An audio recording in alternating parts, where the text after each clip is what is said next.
ಎಲ್ಲರಿಗೂ ನಮಸ್ಕಾರ. ನನ್ನ ಯೂಟ್ಯೂಬ್ ಚಾನಲ್ಗೆ ಸ್ವಾಗತ. ಇಂದಿನ ವಿಡಿಯೋದಲ್ಲಿ ನಾನು ಪಿ ಲಂಕೇಶ್ ಇವರು ಬರೆದಂತಹ ಅವ್ವ ಅನ್ನುವಂತಹ ಕವನದ ಸಾರಾಂಶವನ್ನು ಹೇಳ್ತಾ ಇದ್ದೇನೆ ವಿದ್ಯಾರ್ಥಿಗಳೇ. ಮೊದಲಿಗೆ ನಾವು ಪಿ ಲಂಕೇಶ್ ಇವರ ಪರಿಚಯವನ್ನು ಮಾಡ್ತಾ ಹೋಗೋಣ. ಪಿ ಲಂಕೇಶ್ ಈಗಾಗಲೇ ನೀವು ಕೇಳಿರಬಹುದು.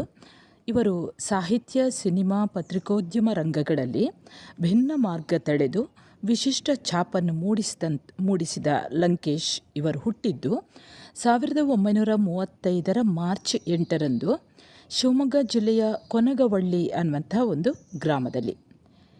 ಇಂಗ್ಲಿಷ್ನಲ್ಲಿ MA ಪದವೀಧರರಾದಂತಹ ಲಂಕೇಶ್ ಅವರ ಅಧ್ಯಾಪನ ಸೇವೆ ಆರಂಭಗೊಂಡದ್ದು ಅವರು ಓದಿದಂತಹ ಶಿವಮೊಗ್ಗ ಸಹ್ಯಾದ್ರಿ ಕಾಲೇಜಿನಲ್ಲಿ. 1966ರ ವೇಳೆಗೆ ಬೆಂಗಳೂರು ವಿಶ್ವವಿದ್ಯಾನಿಲಯದಲ್ಲಿ ಅಧ್ಯಾಪಕರಾಗಿ ಸೇವೆಗೆ ತೊಡಗಿಸಿಕೊಂಡಂತಹ ಲಂಕೇಶ್ ಅವರು 1978ರಲ್ಲಿ ರಾಜೀನಾಮೆಯನ್ನು ನೀಡಿ ಪತ್ರಿಕಾ ರಂಗಕ್ಕೆ ಪ್ರವೇಶಿಸಿ ಹೊಸ ಮೈಲುಗಲ್ಲನ್ನು ಸೃಷ್ಟಿಸಿದ್ದವರು. ಪಿ ಲಂಕೇಶ್ ಅವರದು ಬಹುಮುಖ ಪ್ರತಿಭೆಯ ವ್ಯಕ್ತಿತ್ವ. ಕವಿಯಾಗಿ, ಕಥೆಗಾರರಾಗಿ, ಕಾದಂಬರಿಕಾರರಾಗಿ, ನಾಟಕಕಾರರಾಗಿ, ಪತ್ರಕರ್ತರಾಗಿ, ನಿರ್ದೇಶಕರಾಗಿ ಪ್ರಸಿದ್ಧಿಯನ್ನು ಪಡೆದವರು. ಇವರ 2 ಕವನ ಸಂಕಲನಗಳು ಬಿಚ್ಚು ಮತ್ತು ತಲೆಮಾರು, ಹಾಗೆ ನಾನಲ್ಲ, ಕೆರೆಯ ನೀರನ್ನು ಕೆರೆಗೆ ಚೆಲ್ಲಿ, ಕಲ್ಲು ಕರಗುವ ಸಮಯ ಇವು ಅವರ ಕಥಾ ಸಂಕಲನಗಳು. ಸಂಕ್ರಾಂತಿ, ಗುಣಮುಖ, ದೊರೆ, ಈಡಿಪಸ್, ಅಂತಿಗೊನೆ ಮೊದಲಾದವು ನಾಟಕ ಕೃತಿಗಳು. ಹಾಗೆ ಅಕ್ಕ, ಬಿರುಕು, ಮುಸ್ಸಂಜೆ ಕಥಾ ಪ್ರಸಂಗ ಅನ್ನುವಂತಹ ಕೃತಿಗಳನ್ನು ಕೂಡ ಅವರು ಬರೆದಿದ್ದಾರೆ. ಇಲ್ಲಿ ಈ ಅವ್ವ ಅನ್ನುವಂತಹ ಕವಿತೆಯಲ್ಲಿ ತನ್ನ ತಾಯಿಯನ್ನು ಕುರಿತು ಬಹಳಷ್ಟು ವಿಶಿಷ್ಟವಾದಂಥ ಒಂದು ಕಾಳಜಿಯಿಂದ ಈ ಕವನವನ್ನು ಬರೆದಿರುವಂಥದ್ದು. ತನ್ನ ಅಮ್ಮ ಎಲ್ಲರ ಹಾಗಲ್ಲ, ತನ್ನ ಅಮ್ಮ ಮಣ್ಣಿನ ಗುಣವನ್ನು ಹೊಂದಿದವಳು. ತನ್ನ ಬದುಕಿನಲ್ಲಿ ಯಾವುದೇ ಕಷ್ಟಗಳು ಎದುರಾದರೂ ಕೂಡ ಆ ಕಷ್ಟಗಳನ್ನೆಲ್ಲ ಧೈರ್ಯವಾಗಿ ಎದುರಿಸಿದವಳು. ಹಾಗೆ ಜೀವನವನ್ನು ಉತ್ಸಾಹದಿಂದ ಕಳೆದು ಹಾಗೆ ತನ್ನ ಕುಟುಂಬಕ್ಕಾಗಿ ತನ್ನ ಬದುಕನ್ನು ಕಟ್ಟಿಕೊಂಡವರು. ಎದುರಾದಂತಹ ಸಮಸ್ಯೆಗಳು, ಕಷ್ಟ ಕಾರ್ಪಣ್ಯಗಳನ್ನೆಲ್ಲ ಸಹಿಸಿ ತನ್ನನ್ನು ತಾನು ಮೈವೆತ್ತುಕೊಳ್ಳುವಂಥದ್ದೇ ಪ್ರಸ್ತುತ ಈ ಕವನದ ಆಶಯವಾಗಿದೆ. ವಿದ್ಯಾರ್ಥಿಗಳೇ, ಮೊದಲಿಗೆ ನಾನು ಕವನವನ್ನು ಓದಿಕೊಳ್ಳುತ್ತೇನೆ, ಸರಿಯಾಗಿ ನೋಡಿಕೊಳ್ಳಿ. ನನ್ನವ್ವ ಫಲವತ್ತಾದ ಕಪ್ಪು ನೆಲ, ಅಲ್ಲಿ ಹಸಿರು ಪತ್ರದ ಹರವು, ಬಿಳಿಯ ಹೂ ಹಬ್ಬ, ಸುಟ್ಟಷ್ಟು ಕಸುವು, ನೊಂದಷ್ಟು ಹೂ ಹಣ್ಣು, ಮಕ್ಕಳೊದ್ದರೆ ಅವಳ ಅಂಗಾಂಗ ಪುಲಕ, ಹೊತ್ತ ಬುಟ್ಟಿಯ ಇಟ್ಟು ನರಳಿ ಎವೆ ಮುಚ್ಚಿದಳು ತೆರೆಯದಂತೆ. ಇಲ್ಲಿ ಲಂಕೇಶ್ ಅವರು ತನ್ನ ಅವ್ವ, ತನ್ನ ತಾಯಿಯನ್ನು, ಆಕೆ ಬಹಳ ಮುಗ್ಧವಾದಂಥ ಹೆಣ್ಣಾಗಿದ್ದಳು. ಜೊತೆಗೆ ಬದುಕಿನಲ್ಲಿ ಬಂದಂತಹ ಕಷ್ಟ ಕಾರ್ಪಣ್ಯಗಳನ್ನೆಲ್ಲ ಮೌನವಾಗಿ ಸಹಿಸಿಕೊಂಡವಳು. ಜೊತೆಗೆ ಅಲ್ಲಲ್ಲಿ ಸ್ವಲ್ಪ ಒರಟು ವ್ಯಕ್ತಿತ್ವವನ್ನು ಹೊಂದಿದವಳು ಕೂಡ. ಆಕೆಯ ಸಾವು ಕೂಡ ಒಂದು ಸಾರ್ಥಕ್ಯವನ್ನು ಪಡೆದ ರೀತಿಯನ್ನು ನಾವು ಈ ಕವನದ ಕೊನೆಯಲ್ಲಿ ಕಾಣಬಹುದು. ಆಕೆ ತನ್ನ ಬದುಕನ್ನು ಯಾವ ರೀತಿ ಕಟ್ಟಿಕೊಂಡಳು ಅನ್ನುವಂಥದ್ದನ್ನು ಕವಿ ಲಂಕೇಶ್ ಅವರು ಹೇಳ್ತಾರೆ. ನನ್ನವ್ವ ಫಲವತ್ತಾದ ಕಪ್ಪು ನೆಲ ಅಂದರೆ ತನ್ನ ತಾಯಿ ಕಪ್ಪು ಮಣ್ಣಿನ ಹಾಗೆ, ಬರೀ ಕಪ್ಪು ಮಣ್ಣಲ್ಲ, ಅದು ಫಲವತ್ತಾದ ಎಲ್ಲ ಬೆಳೆಗಳನ್ನು ಬೆಳೆಯುವಂತಹ ಒಂದು ಫಲವತ್ತಾದ ನೆಲವಾಗಿದ್ದಳು, ಕಪ್ಪು ನೆಲವಾಗಿದ್ದಳು. ಅಲ್ಲಿ ಹಸಿರು ಪತ್ರದ ಹರವು ಅಂದರೆ ಆಕೆ ಯಾವ ರೀತಿ ತನ್ನ ಕೃಷಿ ಬದುಕನ್ನು ಕಂಡಳು, ಅದರ ಜೊತೆಯಲ್ಲಿ ತನ್ನ ಕುಟುಂಬಕ್ಕಾಗಿ ಯಾವ ರೀತಿ ಆ ಬದುಕನ್ನು ಸವೆಸಿದಳು ಅನ್ನುವಂಥದ್ದು. ಆಕೆ ಫಲವತ್ತಾದ ಕಪ್ಪು ನೆಲವಾಗಿದ್ದಳು. ಅಂದರೆ ಸದಾ ಯಾವತ್ತೂ ಕೂಡ ಅವಳು ಅದರ ಜೊತೆಯಲ್ಲೇ ಹೇಳ್ತಾರೆ ನೋಡಿ, ಹಸಿರು ಪತ್ರದ ಹರವು, ಹಸಿರನ್ನು ಉಟ್ಟು ಬಿಳಿಯ ಹೂವನ್ನು ಬಿಟ್ಟು, ಆ ಹಸಿರು ಉಟ್ಟು ಬಿಳಿ ಹೂವನ್ನು ಬಿಟ್ಟು ಸಂಭ್ರಮದ ಕನಸನ್ನು ಕಂಡವಳಾಗಿದ್ದಳು, ಸಂಭ್ರಮದ ಕನಸನ್ನು ಹೊತ್ತವಳಾಗಿದ್ದಳು. ಸುಟ್ಟಷ್ಟು ಕಸುವು, ನೊಂದಷ್ಟು ಹೂ ಹಣ್ಣು, ಮಕ್ಕಳೊದ್ದರೆ ಅವಳ ಅಂಗಾಂಗ ಪುಲಕ. ಅಂದರೆ ಇದೆಲ್ಲ ಈ ಕೃಷಿ ಬದುಕನ್ನು ಯಾಕೆ ಮಾಡ್ತಾ ಇದ್ಲು, ಹೊಲದಲ್ಲಿ ತನ್ನ ಜೀವನವನ್ನು ಯಾಕೆ ನಿರ್ವಹಣೆ ಮಾಡ್ತಾ ಇದ್ಲು, ಆ ಕೃಷಿಯನ್ನು ಯಾಕೆ ನೆಚ್ಚಿಕೊಂಡಿದ್ಲು, ಆ ಕೃಷಿಯಿಂದ ಏನು ಫಲ ಬರ್ತದೋ ಆ ಫಲವೆಲ್ಲ ತನ್ನ ಮಕ್ಕಳಿಗೋಸ್ಕರ ಅನ್ನುವ ರೀತಿಯಲ್ಲಿ ಅಲ್ಲಿ ಹೇಳ್ತಾರೆ ಕವಿ. ಮಕ್ಕಳೊದ್ದರೆ ಅಂಗಾಂಗ ಪುಲಕ ಅಂದರೆ ಇಲ್ಲಿ ಮಕ್ಕಳಿಗೋಸ್ಕರ, ಮಕ್ಕಳು ಒದ್ದರೂ ಕೂಡ ಅಲ್ಲಿ ಸಂತೋಷವನ್ನು ಕಾಣುವವಳು. ಈ ಮಕ್ಕಳಿಗೋಸ್ಕರ ತಾನು ಬದುಕನ್ನು ಸವಿಸ್ತಾ ಇದ್ದೇನೆ. ಈ ಮಕ್ಕಳು ಏನು ಮಾಡಿದರೂ ಕೂಡ ಅವರ ಯಾವ ಒಂದೊಂದು ಸಣ್ಣ ಸಣ್ಣ ಮಾತುಗಳು ಇರ್ಬೋದು, ಅವರು ಒದಿಯುವಂಥದ್ದು ಇರ್ಬೋದು, ಅದು ಸಣ್ಣ ಮಕ್ಕಳು. ಅದರಿಂದ ಅವಳು ಖುಷಿಯನ್ನು ಪಡೀತಾ ಇದ್ಲು, ಸಂತೋಷವನ್ನು ಕಾಣ್ತಾ ಇದ್ಲು. ಹೇಗೆ ಕೃಷಿ ಬದುಕಿನಲ್ಲಿ ಸಂತೋಷವನ್ನು ಕಾಣ್ತಾ ಇದ್ಲು. ಹಸಿರು ಪತ್ರದ ಹರವು, ಬಿಳಿಯ ಹೂ ಹಬ್ಬ, ಸುಟ್ಟಷ್ಟು ಕಸುವು, ಮತ್ತಷ್ಟು ಫಲವತ್ತತೆ, ನೊಂದಷ್ಟು ಹೂ ಹಣ್ಣು, ಮಕ್ಕಳೊದ್ದರೆ ಅವಳ ಅಂಗಾಂಗ ಪುಲಕಗೊಳ್ತಾ ಇತ್ತು. ಹಾಗೆ ಕೊನೆಯಲ್ಲಿ ಒಂದು ಮಾತನ್ನು ಹೇಳ್ತಾರೆ ನೋಡಿ. ಹೊತ್ತ ಬುಟ್ಟಿಯ ಇಟ್ಟು ನರಳಿ ಎವೆ ಮುಚ್ಚಿದಳು ತೆರೆಯದಂತೆ. ಅಂದರೆ ಅಂತಹ ಅವ್ವ ಈ ಕಪ್ಪು ನೆಲದ ಹಾಗೆ ಇರುವಂತಹ, ಫಲವತ್ತಾದ ಕಪ್ಪು ನೆಲದ ಹಾಗೆ ಇರುವಂತಹ, ಹಸಿರು ಪತ್ರದ ಹರವನ್ನು ಹೊಂದಿರುವಂತಹ, ಬಿಳಿಯ ಹೂವಿನ ಹಾಗೆ ಇರುವಂತಹ ಈ ಅಮ್ಮ ಒಂದು ದಿವಸ ಕಣ್ಣನ್ನು ಮುಚ್ಚಿದಳು. ಅಂದರೆ ತಲೆಯ ಮೇಲೆ ಹೊತ್ತಿದ್ದ ಆ ಬುಟ್ಟಿಯನ್ನು ಕೆಳಕ್ಕೆ ಇಟ್ಟು ನರಳುತ್ತಾ ಕಣ್ಣು ಮುಚ್ಚಿದಳು. ನರಳಿಯವೆ ಮುಚ್ಚಿದಳು, ಕಣ್ಣನ್ನು ಮುಚ್ಚಿದಳು, ಕಣ್ಣು ರೆಪ್ಪೆಯನ್ನು ಮುಚ್ಚಿದಳು. ಅಂದರೆ ಸುಖವಾದ ಬದುಕಿರುವಾಗ ಎಷ್ಟೋ ಕಷ್ಟಗಳನ್ನು ಅನುಭವಿಸಿದ್ದಾಳೆ, ಕಷ್ಟ ಸಮಸ್ಯೆಗಳನ್ನು ಎದುರಿಸಿದ್ದಾಳೆ. ಆ ಸುಖವಾದ ಮರಣವನ್ನು ಅಪ್ಪಿದ್ಲು ಅನ್ನುವಂಥದ್ದನ್ನು ಇಲ್ಲಿ ಕವಿ ಹೇಳ್ತಾರೆ. ಆಕೆ ಶಾರೀರಿಕವಾಗಿ ನೋಡಲಿಕ್ಕೆ ಹೋದರೆ ಪುರುಷರಷ್ಟೇ ಸರಿಸಮಾನಳಾದವಳು, ಪುರುಷರಿಗೇನು ಕಡಿಮೆ ಇದ್ದವಳಲ್ಲ. ಚಿಂದಿಯ ಸೀರೆಯನ್ನು ಉಟ್ಟುಕೊಂಡೇ ತನ್ನ ಯೌವನದ ದಿನವನ್ನು ಸಾಗಿಸಿದವಳವಳು. ಇದನ್ನು ಎರಡನೇ ಪದ್ಯ ಭಾಗದಲ್ಲಿ ನಾವು ಗಮನಿಸ್ಬೋದು. ಪಲ್ಲ ಜೋಳವ ಎತ್ತಿ ಅಪ್ಪನ್ನ ಮೆಚ್ಚಿಸಿ ತೋಳಬಂದಿಯ ಗೆದ್ದು ಹೆಂಟೆಗೊಂದು ಮೊಗೆ ನೀರು ಹಿಗ್ಗಿ ಮೆಣಸು ಅವರೆ ಜೋಳ ತೊಗರಿಯ ಹೊಲವ ಕೈಯಲ್ಲಿ ಉತ್ತು ಹೂವಲ್ಲಿ ಹೂವಾಗಿ ಕಾಯಲ್ಲಿ ಕಾಯಾಗಿ ಹೆಸರು ಗದ್ದೆಯ ನೋಡಿಕೊಂಡು ಯೌವನವ ಕಳೆದವಳು ಚಿಂದಿಯ ಸೀರೆ ಉಟ್ಟುಕೊಂಡು. ತನ್ನ ಯೌವನದಲ್ಲಿ ಸಾಧಾರಣವಾಗಿ ಹೆಣ್ಣು ಮಕ್ಕಳಿಗೆ ಬೇರೆ ಬೇರೆ ರೀತಿಯ ಆಸೆಗಳು ಇರ್ತವೆ. ಹೀಗೆ ಇರಬೇಕು, ಬಣ್ಣ ಬಣ್ಣದ ಬಟ್ಟೆಗಳನ್ನು ಧರಿಸಬೇಕು, ಬಣ್ಣ ಬಣ್ಣದ ಸೀರೆಯನ್ನು ಉಡಬೇಕು ಅನ್ನುವಂಥದ್ದು. ಗಂಡನೊಡನೆ ಹಾಯಾಗಿ ಕಾಲವನ್ನು ಕಳಿಬೇಕು, ಸುತ್ತಾಡಬೇಕು, ಪೇಟೆ ಸುತ್ತಾಡಬೇಕು, ಅಲ್ಲಿ ಹೋಗಬೇಕು, ಇಲ್ಲಿ ಹೋಗಬೇಕು ಅಂತೆಲ್ಲ ಕನಸುಗಳು ಇರ್ತವೆ. ಆದರೆ ಈಕೆ ಮಾತ್ರ ಚಿಂದಿಯ ಸೀರೆಯನ್ನು ಉಟ್ಟುಕೊಂಡೇ ದಿನವನ್ನು ಕಳೀತಾಳೆ, ತನ್ನ ಯೌವನವನ್ನು ಕಳೆಯುತ್ತಾಳೆ. ಅಂದರೆ ಕಷ್ಟವಾದ ಬದುಕು ಆಕೆಯದಾಗಿತ್ತು. ದೈಹಿಕವಾಗಿ ಆಕೆ ಗಂಡಿಗೇನು ಕಡಿಮೆ ಇಲ್ಲದಿದ್ದರೂ ಕೂಡ ತನ್ನ ಯೌವನವನ್ನು ಅಂದರೆ ದುಡಿದದೆಲ್ಲ ಮಕ್ಕಳಿಗೋಸ್ಕರ ಅವಳು ಅದನ್ನು ಖರ್ಚು ಮಾಡ್ತಾ ಇದ್ಲು, ತನಗೋಸ್ಕರ ಖರ್ಚು ಮಾಡ್ತಾ ಇರಲಿಲ್ಲ. ಹಾಗಾಗಿ ಯೌವನದ ದಿನಗಳನ್ನು ಚಿಂದಿಯ ಸೀರೆಯನ್ನು ಉಟ್ಟುಕೊಂಡೇ ಪಲ್ಲ ಜೋಳವ ಎತ್ತಿ ಅಪ್ಪನ್ನ ಮೆಚ್ಚಿಸಿ. ಪಲ್ಲ ಜೋಳವ ಎತ್ತಿ, ಪಲ್ಲ ಅಂದರೆ ಅಳತೆ ಮಾಡುವಂಥದ್ದು. 100 ಸೇರು ಯಾವುದೂ ಇರ್ಬೋದು, ಯಾವುದೇ ಧಾನ್ಯ ಇರ್ಬೋದು, ಅಷ್ಟನ್ನು ಪಲ್ಲ ಅಂತ ಹೇಳ್ತಾರೆ, 100 ಸೇರನ್ನು. ಅಂದರೆ ಇವಳು ದೈಹಿಕವಾಗಿ ಅದೇ ನಾನು ಮೊದಲೇ ಹೇಳಿದ ಹಾಗೆ ಗಂಡಿಗೇನೂ ಕಡಿಮೆ ಇರಲಿಲ್ಲ, ಗಂಡಿಗೆ ಸರಿಸಮಾನವಾಗಿ ದುಡಿದವಳು ಇವಳು. ಅಷ್ಟು ಜೋಳವನ್ನು ಎತ್ತಿ ಅವಳು ಅಪ್ಪನನ್ನು ಮೆಚ್ಚಿಸಿ, ಅಂದರೆ ಅಪ್ಪ ಅಂದರೆ ಇಲ್ಲಿ ಲೇಖಕರು, ಅಂದರೆ ತನ್ನ ಗಂಡನನ್ನು ಮೆಚ್ಚಿಸಿ ತೋಳಬಂದಿಯನ್ನು ಅವಳು ತೆಗೆದುಕೊಳ್ತಾಳಂತೆ. ಹಾಗೆ ಹೆಂಟೆಗೊಂದು ಮೊಗ ನೀರು ಹಿಗ್ಗಿ, ಹೆಂಟೆ ಅಂದರೆ ಮಣ್ಣಿನ ಮುದ್ದೆ ಅಂತ ಹೇಳ್ತೇವೆ ನೋಡಿ, ಗಟ್ಟಿಯಾಗಿರ್ತದೆ. ಕೆಲವೊಮ್ಮೆ ನೀರು ಇಲ್ಲದೆ ಇರುವಂತಹ ಸ್ಥಳದಲ್ಲಿ ಅಲ್ಲಿಯ ಗದ್ದೆಗಳು ಹೊಲಗಳೆಲ್ಲ ಗಟ್ಟಿ ಆಗಿರ್ತವೆ.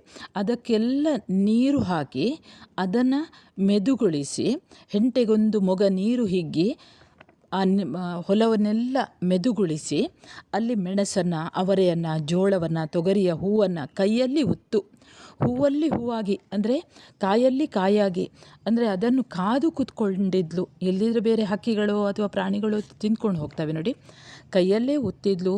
ಎಲ್ಲವೂ ಹೂವಲ್ಲಿ ಹೂವು ಆದಾಗ, ಕಾಯಲ್ಲಿ ಕಾಯಿ ಆದಾಗ ಎಲ್ಲವನ್ನು ಕಾದು ಕುಳಿತುಕೊಂಡು ಆಕೆ ಅದನ್ನು ಆ ಒಂದು ಬೆಳೆಯನ್ನು ಬೆಳೆದ್ಲು.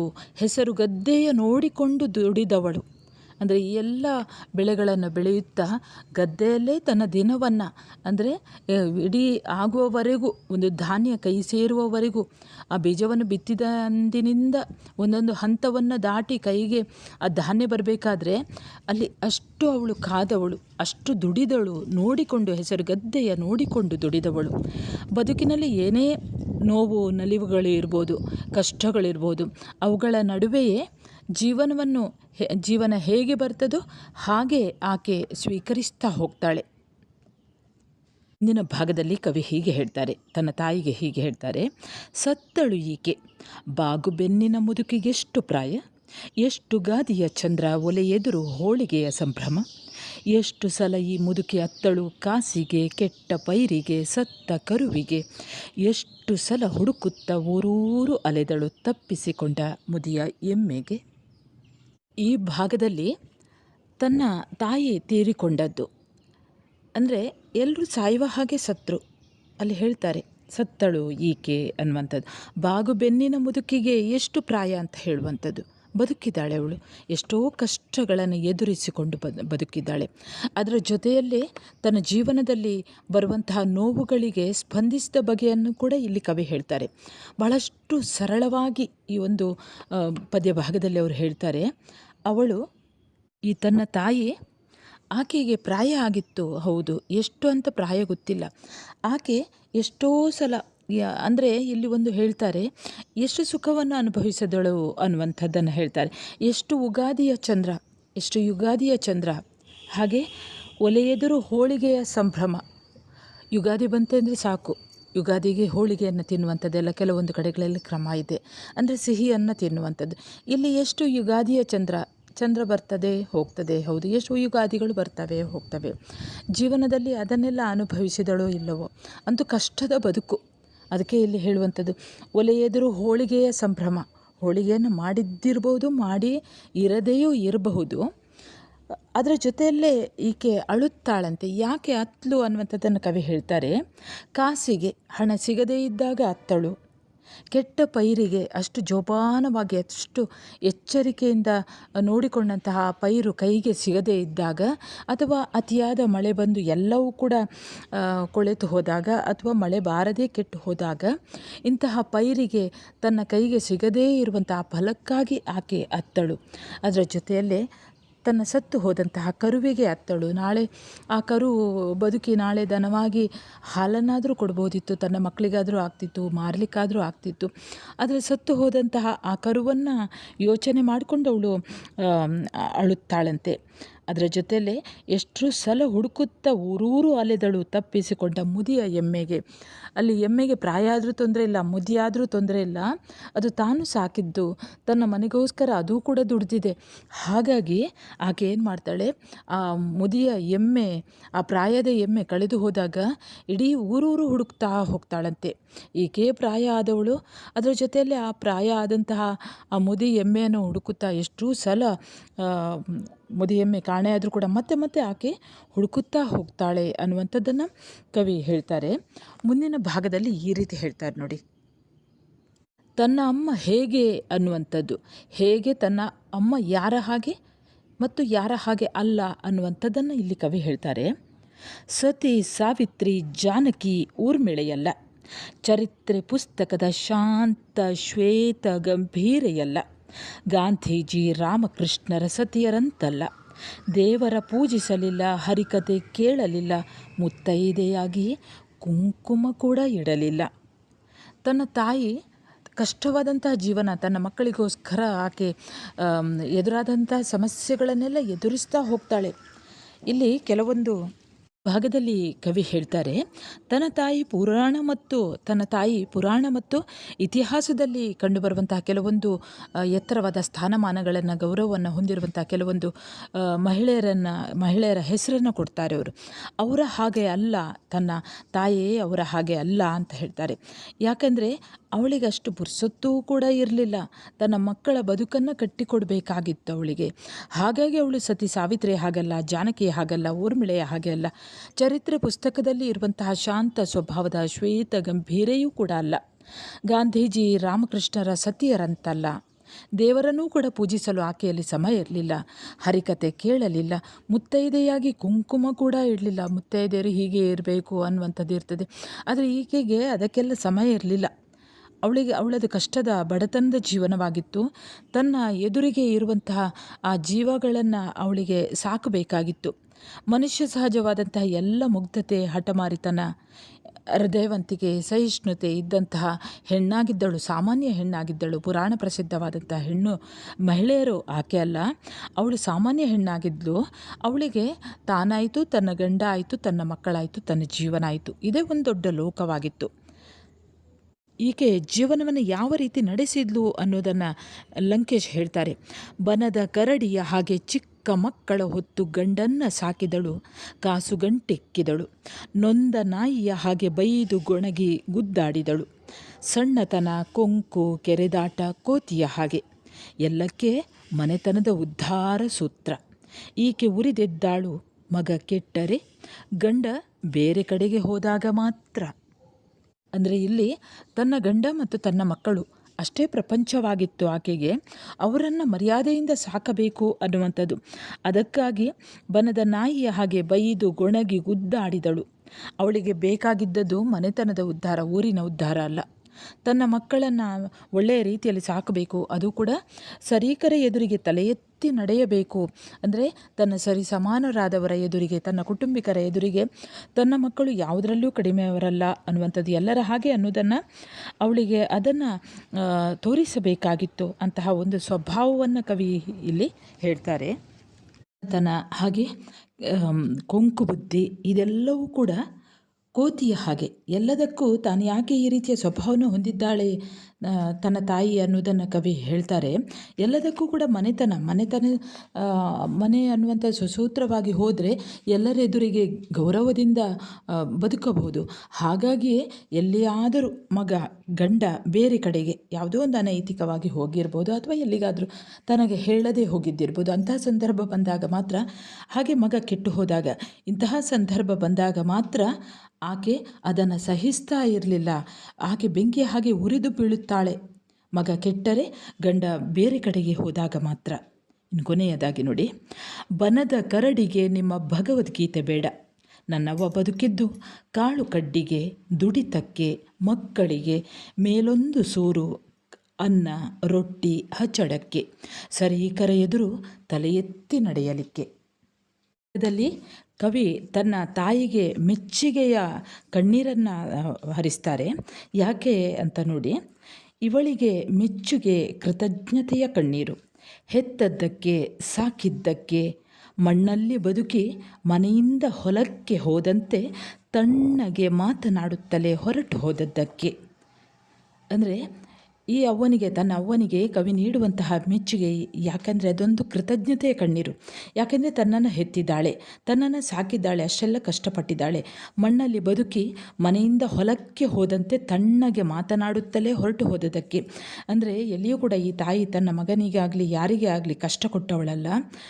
ಸೀದಾ ಹೇಗೆ ಯಾವತ್ತಿನ ಹಾಗೆ ದೈನಂದಿನ ಬದುಕಿನಲ್ಲಿ ಆಕೆ ಮನೆಯಿಂದ ಮಾತನಾಡ್ತಲೇ ತನ್ನ ಹೊಲಕ್ಕೆ ಹೋಗ್ತಾ ಇದ್ಲು, ಅದೇ ರೀತಿ ಇವಳು ಮಾತನಾಡ್ತಲೇ ತೀರಿಕೊಳ್ತಾಳಂತೆ. ಅದನ್ನೇ ಹೇಳ್ತಾರೆ, ಹೆತ್ತದಕ್ಕೆ, ಸಾಕಿದ್ದಕ್ಕೆ, ಮಣ್ಣಲ್ಲಿ ಬದುಕಿ ಮನೆಯಿಂದ ಹೊಲಕ್ಕೆ ಹೋದಂತೆ ತಣ್ಣಗೆ ಮಾತನಾಡುತ್ತಲೇ ಹೊರಟು ಹೋದದಕ್ಕೆ. ಯಾರಿಗೂ ಕೂಡ ತೊಂದರೆಯನ್ನು ನೀಡದ ತನ್ನ ತಾಯಿಯ ಬಗ್ಗೆ ಕೃತಜ್ಞತೆಯ ಕಣ್ಣೀರನ್ನು ಸುರಿಸ್ತಾರೆ. ಅವನ ನೆನೆದಾಗ ಹೊರಹೊಮ್ಮುವಂಥ ಈ ಭಾವನೆಗಳನ್ನು ಬಹಳಷ್ಟು ಹೃದಯಂಗಮವಾಗಿ ಕವಿ ಈ ಪದ್ಯ ಭಾಗದಲ್ಲಿ ದಾಖಲಿಸ್ತಾ ಹೋಗ್ತಾರೆ.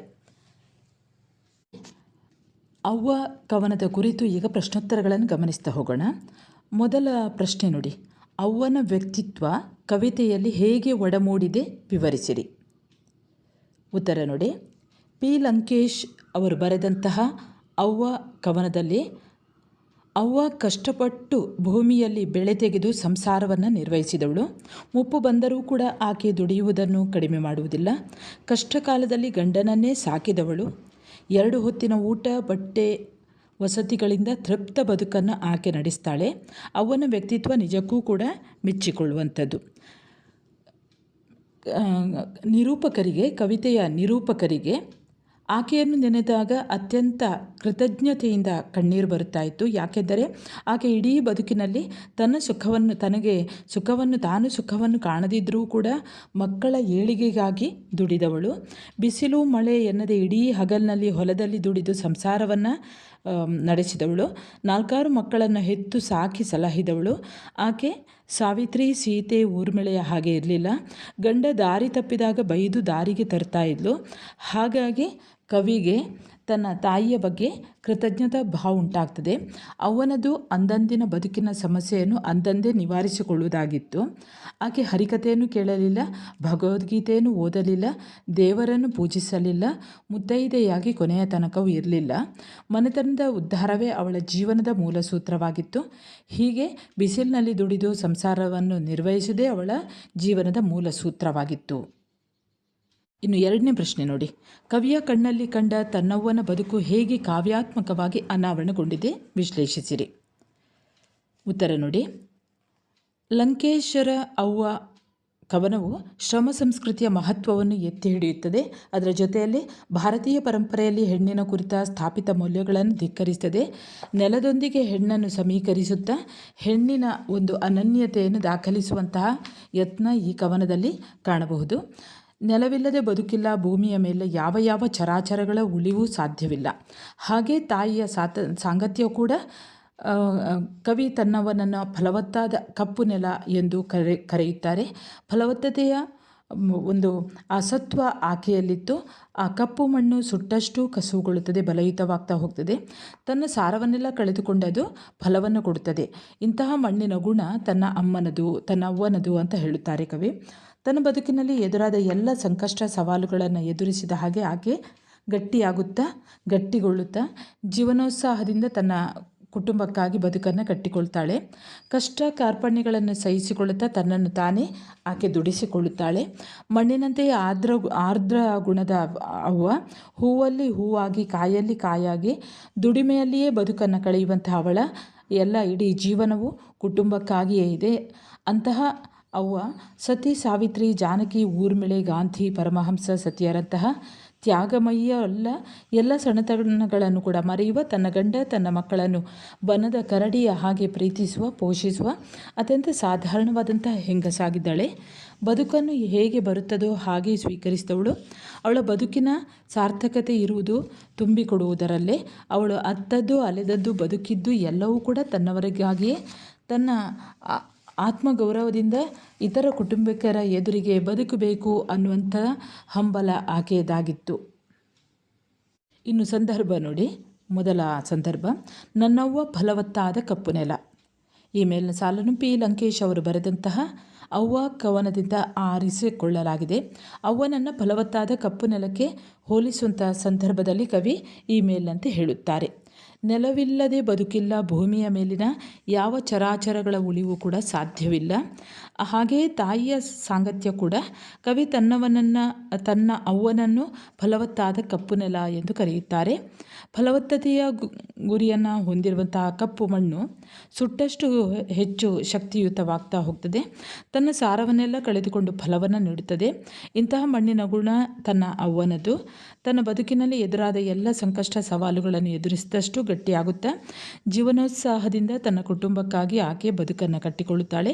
ಇಡೀ ಕಷ್ಟ ಕಾರ್ಪಣ್ಯಗಳನ್ನೆಲ್ಲ ಸಹಿಸುವಂತಹ ಆ ಗುಣವನ್ನು ವಿವರಿಸುವ ಸಂದರ್ಭದಲ್ಲಿ ಕವಿ ಮೇಲಿನಂತೆ ಹೇಳುತ್ತಾರೆ. ಇನ್ನು 2 ಸಂದರ್ಭ ಇದೆ ನೋಡಿ. ಬಾಗುಬೆನ್ನಿನ ಮುದುಕಿಗೆಷ್ಟು ಪ್ರಾಯ. 3ನೇದು, ಸತಿ, ಸಾವಿತ್ರಿ, ಜಾನಕಿ, ಊರ್ಮಿಳೆಯಲ್ಲ. ಉತ್ತರ ನೋಡಿ. ಈ ಮೇಲಿನ ಸಾಲನ್ನು ಪಿ. ಲಂಕೇಶ್ ಅವರು ಬರೆದಂತಹ ಅವ್ವ ಕವನದಿಂದ ಆಯ್ದುಕೊಳ್ಳಲಾಗಿದೆ. ಗ್ರಾಮೀಣ ಹೆಣ್ಣಿನ ಕೌಟುಂಬಿಕ ಸಂಬಂಧಗಳನ್ನು ಹಾಗೆ ಕಷ್ಟ ಸಹಿಸುವಂಥ ಗುಣ, ತ್ಯಾಗ ಮತ್ತು ಉನ್ನತ ಬಾಳಿನ ಸಾರ್ಥಕತೆಯನ್ನು ಹೇಳುವಂಥ ಸಂದರ್ಭದಲ್ಲಿ ಕವಿ ಈ ಮಾತನ್ನು ಹೇಳುತ್ತಾರೆ. ಜೀವನದ ಅಂತ್ಯಕ್ಷಣಗಳನ್ನು ಕೂಡ ಇಲ್ಲಿ ತನ್ನ ತಾಯಿಯ ಕುರಿತು ನಿರೂಪಕರು ಹೇಳುತ್ತಾರೆ. ತನ್ನ ತಾಯಿ ಸತ್ತಾಗ ಆಕೆ ಬಾಗುಬೆನ್ನಿನ ಮುದುಕಿಯಾಗಿದ್ಲು. ಆದರೂ ಕೂಡ ಅವಳು ಜವಾಬ್ದಾರಿಯಿಂದ ವಿಮುಖಳಾಗಿರಲಿಲ್ಲ. ಆಕೆ ಮುದುಕಿಯಾದರೂ ಕೂಡ ಪ್ರಾಯದವಳಂತೆ ಉತ್ಸಾಹ ಆಕೆಯಲ್ಲಿತ್ತು. ಎಷ್ಟೋ ಬಾರಿ ಅವಳು ಜೀವನ ನಿರ್ವಹಣೆಗಾಗಿ ಬೇಕಾದ ಕಾಸಿಗಾಗಿ ಅತ್ತಿದ್ಲು. ಶ್ರಮವಹಿಸಿ ಬೆಳೆದ ಪೈರು ಕೆಟ್ಟಾಗ ಕರು ಸತ್ತಾಗ ರೋಧಿಸಿದವಳು. ತಪ್ಪಿಸಿಕೊಂಡಂಥ ಮುದಿ ಎಮ್ಮೆಗೆ ಹಲವು ಸಲ ಹುಡುಕುತ್ತಾ ಊರೂರು ಅಲೆದಿದ್ದಾಳೆ. ಆಕೆ ಸತಿ ಸಾವಿತ್ರಿ ಜಾನಕಿ ಊರ್ಮಿಳೆಯಂತೆ ಚರಿತ್ರೆಯಲ್ಲಿ ದಾಖಲಾದವಳಲ್ಲ. ಗಾಂಧೀಜಿ ರಾಮಕೃಷ್ಣರ ಸತಿಯರಂತಲ್ಲ. ಆಕೆ ದೇವರನ್ನು ಪೂಜಿಸದ, ಹರಿಕಥೆಯನ್ನು ಕೇಳದ ವ್ಯಕ್ತಿಯಾಗಿ ಇದ್ದಾಳೆ. ಅವಳು ತೋರಿಕೆಗಾಗಿ ವೇಷಭೂಷಣವನ್ನು ತೊಟ್ಟು ಬದುಕದೆ, ಬದುಕಿದ ರೀತಿಯಲ್ಲೇ ಬದುಕು ಹೇಗೆ ಬರುತ್ತದೆ ಹಾಗೆ ಆಕೆ ಬದುಕಿ ತೋರಿಸಿದವಳು ಎಂದು ವಿವರಿಸುವ ಸಂದರ್ಭದಲ್ಲಿ ಕವಿ ಈ ಮೇಲಂತೆ ಹೇಳುತ್ತಾರೆ. ಇನ್ನು 2 ಸಂದರ್ಭ ನೋಡಿ. 4ನೇದು, ಬನದ ಕರಡಿಗೆ ನಿಮ್ಮ ಭಗವದ್ಗೀತೆ ಬೇಡ. 5ನೇದು, ಈಕೆ ಉರಿದೆದ್ದಾಳು ಮಗ ಕೆಟ್ಟರೆ ಗಂಡ ಬೇರೆ ಕಡೆಗೆ ಹೋದಾಗ ಮಾತ್ರ. ಈ ಮೇಲಿನ ಸಾಲನ್ನು ಪಿ ಲಂಕೇಶ್ ಬರೆದ ಅವ್ವ ಅನ್ನುವಂಥ ಕವನದಿಂದ ಈ ಸಾಲುಗಳನ್ನು ಆಯ್ದುಕೊಂಡಿದ್ದಾರೆ. ತಾಯಿ ಸತ್ತಾಗ ಅವಳು ಬದುಕಿದ ರೀತಿಯನ್ನು ನೆನಪು ಮಾಡಿಕೊಳ್ಳುವಂತಹ ಕವಿ ಈ ಮಾತನ್ನು ಹೇಳುತ್ತಾರೆ. ಹೆಣ್ಣಿನ ಮೃದುತನ, ಅದರ ಜೊತೆಯಲ್ಲಿ ಪಡೆದಿದ್ದಂತಹ ಗ್ರಾಮೀಣ ರೂಕ್ಷತೆಯನ್ನು ಮೆಚ್ಚುಗೆ ಪಡೆದವಳು. ಕೃಷಿ ಮಾಡಿ ಹೆಸರುಗದ್ದೆಯನ್ನು ನೋಡಿಕೊಂಡು ಶ್ರಮವನ್ನು ಪಟ್ಟವಳು. ಯೌವನವನ್ನು ಕಳೆದದ್ದು ಆಕೆ ಚಿಂದಿಯ ಸೀರೆಯನ್ನು ಉಟ್ಟುಕೊಂಡು. ಹಾಗೆ ಅವಳು ಪುರಾಣದ ಮಹಾಸತಿಯರ ಹಾಗೆ ಬದುಕನ್ನು ನಡೆಸಲಿಲ್ಲ. ಬನದ ಕರಡಿಯ ಹಾಗೆ ಅವಳು ಎಷ್ಟೋ ಬಾರಿ ಎಲ್ಲರನ್ನೂ ಬೈದು ಬೇಸರದಿಂದ ಗೊಣಗಿದರೂ ಕೂಡ ಅವಳು ಇದೆಲ್ಲ ತಾನು ಮಾಡ್ತಾ ಇರೋದು ತನ್ನ ಮನೆತನದ ಉದ್ಧಾರಕ್ಕಾಗಿ ಅಂತಲೇ ಅವಳು ಯೋಚನೆ ಮಾಡ್ತಾಳೆ. ಮಗ ಕೆಟ್ಟರೆ ಗಂಡ ಬೇರೆ ಕಡೆಗೆ ಹೋದಾಗ ಮಾತ್ರ ಆಕೆ ಅತಿಯಾದ ಸಿಟ್ಟಿಗೆ ಒಳಗಾಗುತ್ತಾಳೆ ಎಂದು ಹೇಳುವ ಸಂದರ್ಭದಲ್ಲಿ ಕವಿ ಈ ಮಾತನ್ನು ಹೇಳುತ್ತಾರೆ. ವಿದ್ಯಾರ್ಥಿಗಳೇ, ಅದರ ಜೊತೆಯಲ್ಲಿ ಟಿಪ್ಪಣಿ, ಅವ್ವ ಅನ್ನುವಂಥ ಟಿಪ್ಪಣಿಯನ್ನು ಕೇಳ್ಬೋದು. ನಾನು ಹೇಳಿದ ಸಾರಾಂಶವನ್ನೇ ಬರೆಯಿರಿ. ಹಾಗೆ 1 ಅಂಕದ ಪ್ರಶ್ನೆಗಳು ನೋಡಿ. ಅವ್ವ ಅನ್ನುವಂಥ ಕವನವನ್ನು ಬರೆದವರು ಯಾರು? ಉತ್ತರ ಪಿ ಲಂಕೇಶ್. 2ನೇ ಪ್ರಶ್ನೆ, ಮಕ್ಕಳೊದ್ದರೆ ಅವ್ವನಿಗೆ ಹೇಗಾಗುತ್ತಿತ್ತು? ಉತ್ತರ ರೋಮಾಂಚನವಾಗುತ್ತಿತ್ತು.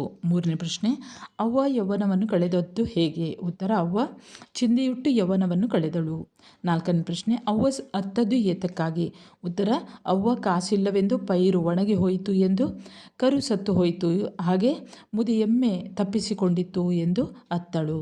5ನೇ ಪ್ರಶ್ನೆ, ಅವ್ವ ಉರಿದೇಳುವುದು ಯಾವಾಗ? ಉತ್ತರ ತನ್ನ ಮನೆಯು ಹಾಳಾದಾಗ ಗಂಡ ಮತ್ತು ಮಗ ಬೇರೆ ಏನನ್ನೋ ಅನ್ಯರನ್ನು ಅರಸಿಕೊಂಡು ಹೋದಾಗ ಅವ್ವ ಉರಿದೇಳುತ್ತಾಳೆ. ಸರಿ ವಿದ್ಯಾರ್ಥಿಗಳೇ, ನಿಮ್ಮ ಕನ್ನಡ ಪಠ್ಯಪುಸ್ತಕಕ್ಕೆ ಸಂಬಂಧಿಸಿದ ಹಾಗೆ ಹೆಚ್ಚು ಕಡಿಮೆ ಎಲ್ಲ ಪಾಠಗಳನ್ನು ಕೂಡ ಪಾಠಗಳ ಪ್ರಶ್ನೋತ್ತರಗಳನ್ನು ಸಾರಾಂಶಗಳನ್ನು ಅಪ್ಲೋಡ್ ಮಾಡಿದ್ದೇನೆ. ನೀವು ನನ್ನ ಚಾನೆಲ್ಗೆ ಹೊಸಬರಾಗಿದ್ದಲ್ಲಿ ಮೊದಲು ಸಬ್ಸ್ಕ್ರೈಬ್ ಮಾಡುವುದನ್ನು ಮರೆಯದಿರಿ. ಹಾಗೆ ಒಂದು ಲೈಕ್ ಕೊಡಿ, ಕಮೆಂಟ್ ಮಾಡಿ, ನಿಮ್ಮ ಸ್ನೇಹಿತರಿಗೂ ಕೂಡ ಶೇರ್ ಮಾಡಿ. ಮುಂದೆ ಇನ್ನೊಂದು ಹೊಸ ವಿಡಿಯೋದೊಂದಿಗೆ ಮತ್ತೆ ಬರುತ್ತೇನೆ. ಅಲ್ಲಿಯವರೆಗೆ ನಮಸ್ಕಾರ.